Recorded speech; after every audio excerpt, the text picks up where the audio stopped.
would you look at that? Junk.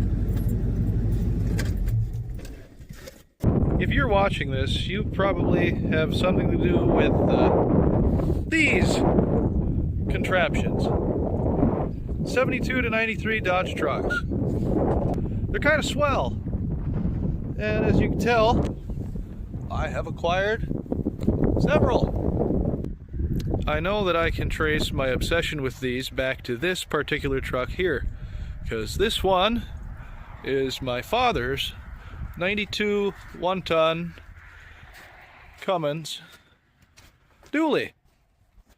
And he bought this thing in 1994 when it was almost brand new. And other than a couple of small minor details like the computer catching on fire and whatever he has going on there, the thing has had nothing done to it in the last 160,000 miles. And it runs like a top still, as these things tend to do. The only problem, the MNDOT sends their regards, and they say, F you, find a new frame. And you don't need to worry about that. That's just Mother Nature giving you extra siping so you have better traction when it's raining.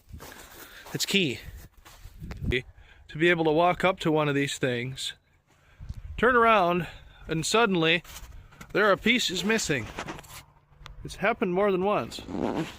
But in the long run, you end up being able to make some pretty cool things for the fact that Chrysler decided to make almost all of the everything pertaining to these trucks the same throughout their whole run. That degree of interchangeability that Chrysler built into these things allows you to create stuff like this.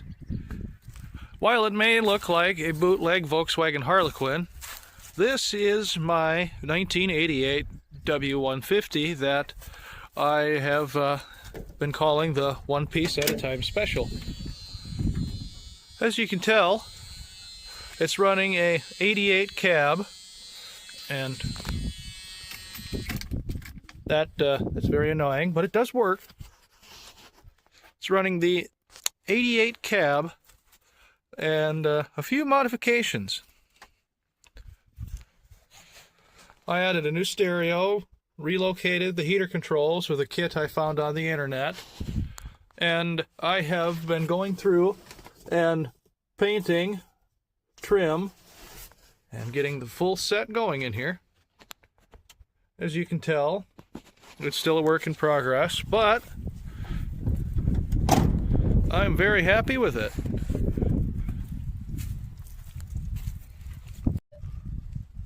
Right now, under the hood,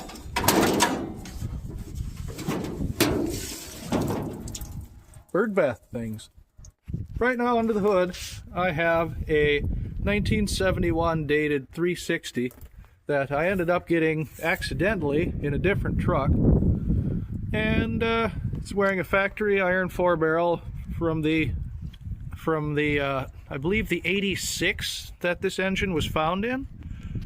But wearing the factory iron 4-barrel and a thermoquad my father had off of one of his old cars from when he was approximately in high school, nearer to the time of the dinosaurs than we are now.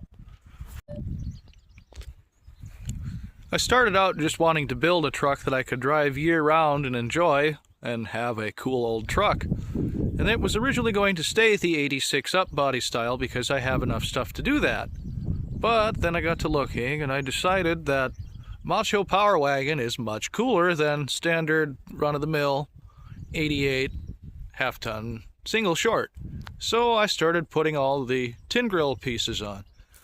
And one extra mile I went was when it came to the core support. I had a very rusty 77 core that, of course, as how they all do, along the bottom it disappeared. But the 88 core support was just fine. So with some careful cutting, drilling, and spot welds that are completely invisible as it's assembled now, I was able to blend the bottom half of the 88 core support into the 77 and transfer over the uprights here that connect to the radiator brackets and AC condenser and everything else. So all of that lined up as it was behind the tin grill to be able to run the 80s style sand and compressor, condenser, and all that, etc. with the tin grill front assembly. And it all hides in there just fine. To boot, I also added an electric fan to help out with the air conditioning because, well, I've went a long time driving other slightly uglier and less desirable vehicles that don't have air conditioning, and that sucks. So I made sure that this thing had it. Of course, it's been sitting for most of the winter here, and I'm just starting to get ready to get it out for the season and do a couple of updates.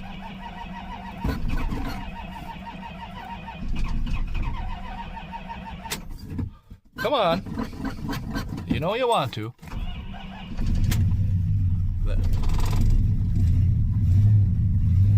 There you go. This 360 has been a very reliable motor for the fact that I happened across it by sheer accident in another 80s Dodge that I picked up for a song at a estate sale, I believe.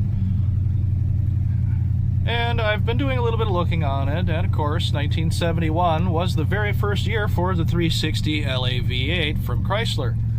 And that means it was made at a time when America was America, and they didn't have to worry about those weird things called emission standards, and they gave engines usable compression ratios instead of numbers that are lame and small like 7 and low 8s. This, with flat top pistons, is somewhere in the higher 8s, maybe 9. I can't recall for 100% fact, but I'm really happy with it. And it's going to go to a different home really soon because of one neat thing. This is a 1977 440 RB big block. Of course, it's missing a few things. And minding the rust pits, keen eyes can see that this block was made in the later part of 1977, and it came out of a truck with some factory work done to the rod bearing sizes or mains. I can't recall exactly because both have been changed on this crank. I got this in another basket case Dodge, and I've been going through it and trying to get it so I can swap it into the multicolored truck outside. This engine was not stock when I took it apart, and it's going to stay pretty much how it was when I took it apart because I am very broke. This being a reality, I'm going to be reusing pretty much everything you see on the table here. Even though most people would complain about reusing a flat tappet cam, I have kept all the lifters in order, and all the lobes on this old Iskendrian unit here still look perfectly fine.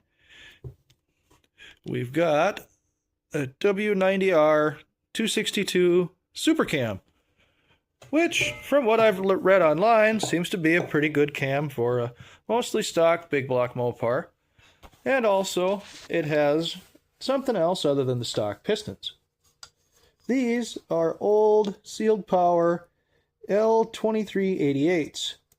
These are 30 thousandths overbore, stock style, stock diameter connecting rod pin, and not the big block Chevy size that's common in a lot of newer big block pistons. The other neat thing is these have a compression height, meaning the measurement, I believe it's from the center line of here to the top of the piston. These measure 1926. I'm not good with saying numbers out loud, but they measure 1.926 from center line here to the top of the piston. That leaves them very far down in the hole. But the neat thing about these is due to a quirk, you can take these and sneak them into a slightly overboard 400 B series big block and net a near zero deck height, pretty mean street motor with not a lot of work.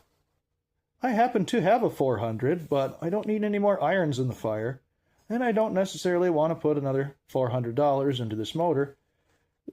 And we're going to just strategically ignore the little bit of staining and other things, and we're just going to let it rock because it's still fun.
Back here in this awful hideous creation.